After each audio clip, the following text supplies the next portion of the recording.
Hello everyone, in this video, I'm presenting a new kind of article, but still related to leathercraft. For the record, at first, Little Grey Leather should have been a workshop for people who want to learn leathercraft. But as you know, but I still want to share, that's why today's article is a pattern to make a simple leather bifold card holder, with only the basic tools. The link to the pattern is in the description. The card holder is made for credit card size cards. It has 6 pockets that can fit easily 2 cards each, but can go up to 3 cards if you really got a lot of cards. Now it's time to start.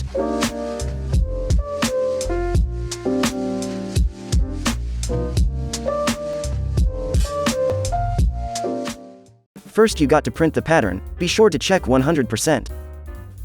Then check the dimensions in the rectangle of the pattern to be sure to got the good scale. You can use the pattern directly, but it will be better to glue it on a thin cardboard paper. No need to go buy some, I'm sure you got some cardboard from your Amazon pack or cereal box.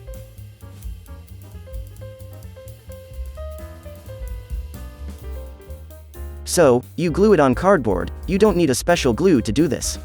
And then you cut the pattern, follow the lines, try to put your blade on the center of the line. It's a good time to check the tool we need. The pattern, a precision knife or a utility knife. A precision knife will be more handy, but a utility knife is good too if you prefer. A metal ruler, leather adhesive, a maul, punching chisels. I'm using 4mm diamond-shaped chisels, a groover, but you can use a divider, at least 2 needles, some thread and a lighter, and some leather of course, up to 1.2mm width, 3 ounces max.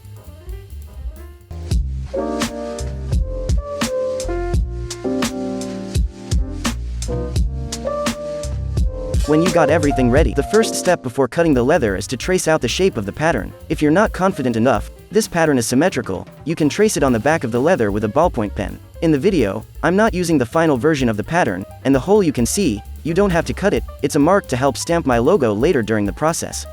It's an easy step, you hold the pattern on the leather and you trace it on the leather with a scratching awl, or any object that will leave a mark. Then, we got the pattern on the leather, I cut everything in small parts, it's easier to work with some small piece of leather than with a large piece. To make the cut, the easiest way is to put your blade in the center of the mark, then put the ruler on the blade, and do the same on the opposite side of the mark. Check if everything is aligned and cut. Don't push hard on your blade, put your string on the ruler and cut with multiple passes of the blade if needed. For the rounded shape, just cut slowly, be careful, and if it's needed, we cut a second time. The outside's corners will be done all at once at the end of the project, so leave them alone for now. Like I said before, if the cut is not all way through at first try, cut a second time. Do never pull on the leather, it's gonna pull out the leather fibers, better to avoid that. The same advice on an angle, don't pull out, just cut again.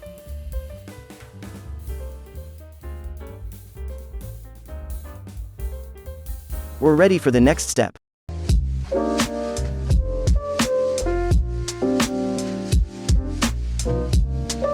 Now, every parts are cut, it's time to work on the edges to make them shine. This step is called burnishing and will transform the hard edge to smooth edge, and protect them. A little precision here, the step I'm going to show you are made from veg tan leather. If you use chrome tan leather, you have to paint your edges with edge paint, or modify the pattern to fold the edges. First, with an Edge Beveller, you got to cut the border of the edges. It rounds them and it will be easier to fit the cards. You got to do that on every pockets, on the top of each. This one's, if you want to know, I'm using a 00 Edge Beveller, I prefer to got a very light arc. The angles are done, it's time to burnish. I'm using some Tokonole, or Tokonole, anyway, it's a Japanese product.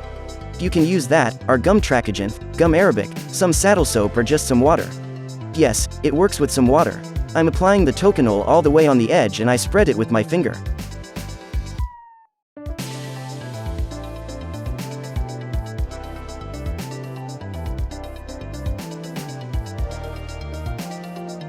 Be careful, if you put some on the top of your leather, clean it right now, it can leave some marks. Then, with a linen cloth, I'm rubbing the edge. You can also use a wood burnisher, it works really well too. So you rub, do not push hard on the leather, just rest your tool on the edge and rub from right to left, until the edge is burnished. You can also put some dye on the edge. I put some in a fillable marker, but you can use a cotton bud to do it. You'll get a smoother render, but but this step is optional, it depends of your preferences. Then you repeat the previous steps until you're satisfied by the result. The goal is to have a shiny edge with a soft touch. Et voila, the 6 edges are done. Let's move on to the next step.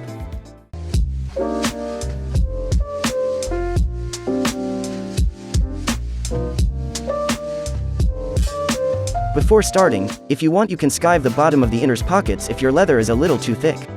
You can do this with a skiving knife, or with that kind of beginner's knife. It's really easy to use. But only if your blade is sharp. Mine is too dull. And now, the leather is thinner. Perfect, let's move on. First, we trace a stitch line on the bottom of the 2 inner's pockets with the groover. You can also use a wing divider. Make your line at 4 mm from the edge. Next, we put the bottom pocket on the leather and we trace its borders. Like this. Now we know where to glue the pocket. Mark the top of the pocket with spiky object. Don't push too hard, the mark must be very light, nearly invisible. Then, put some glue on the sides of the 2 insides pockets. Do not hesitate to put some glue everywhere on your workspace like I do, or else you can also be more clever and use some paper towel or a newspaper under your leather. I'm using a water-based glue. To apply it, you must put some glue on both sides you want to glue. That's why we made marks earlier.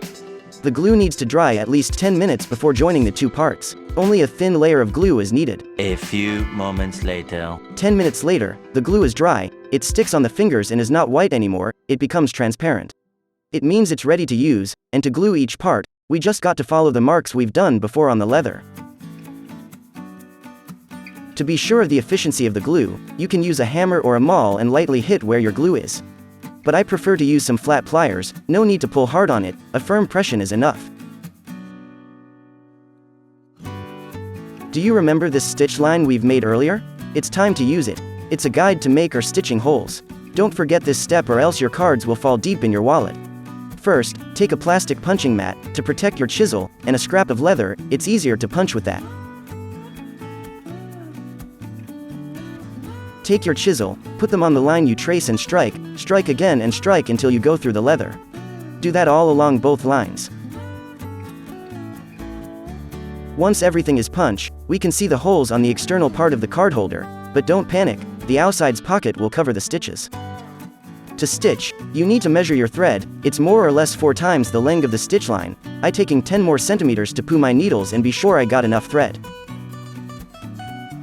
Speaking about needles, to make a saddle stitch, you got to put a needle on both sides of your thread. Put the thread in the hole of the needle and go through the thread with your needle. Then you move back the thread until it's covering itself, and finally, pull to lock the knot. The stitching process is a complex subject, I'll do a video dedicated to it later. Before we move on, if you got a logo to stamp, it's now the best and last time to do it. To glue the external pockets, it's nearly the same than before. Put the pocket at its place, mark it as lightly as you can at 0.5 mm from the top, like this, the pocket will cover the mark. The difference here, you have to scratch the leather to be sure the glue stick well. I'm using my utility knife, but you can use sandpaper or a scratching tool for this step. Repeat the previous steps to put all the parts together.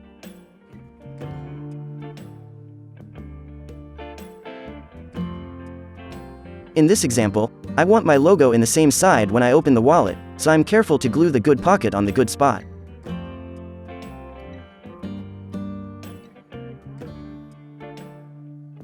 The only thing you must pay attention is the level of the inside and outside's pockets. They must be at the same level.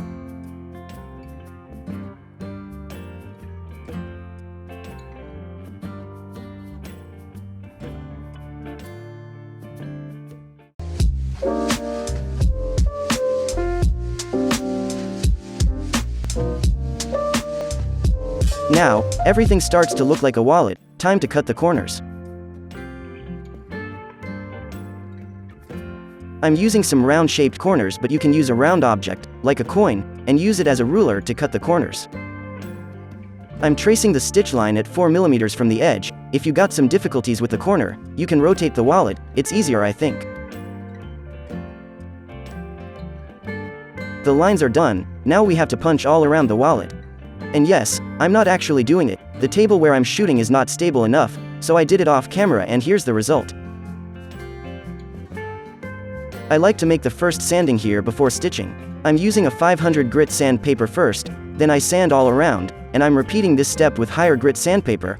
I go up to a 1500 grit for a standard sanding.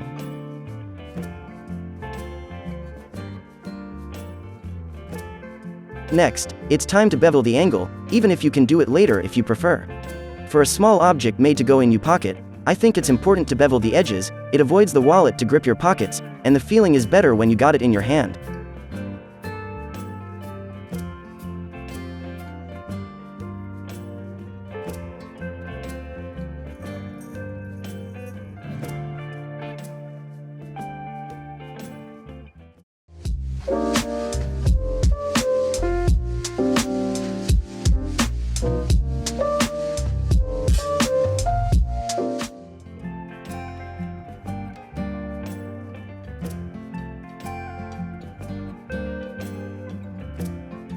Like I said before, I'm not going to make a full stitching tutorial in this video, but if you want me to make a video about stitching leather, feel free to ask in the comment section. If you like this video, you can subscribe to the channel or join me on social networks. It will improve the SEO, and for a little company like mine, it's a big help. Thank you.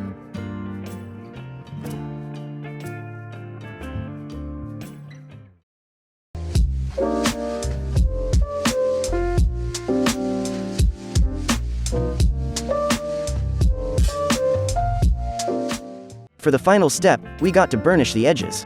If you didn't bevel the edges before, it's now or never. At this step, I make sure my edges are smooth and soft. If it's not smooth or soft enough, well, I start back and I sand it again, raising the grit of the sandpaper gradually. I put some Tokonole, and I'm careful not to put some on the top of the leather. Then I rub. Once the Tokonole is absorbed, I sand again with a thin grit sandpaper, put some Tokonole again and rub again. These steps can be repeated as much as you want. Keep in mind that the more you're doing it, the more your edges will be satisfying. I'm also putting some dye, and I'm going on until I got the results I like.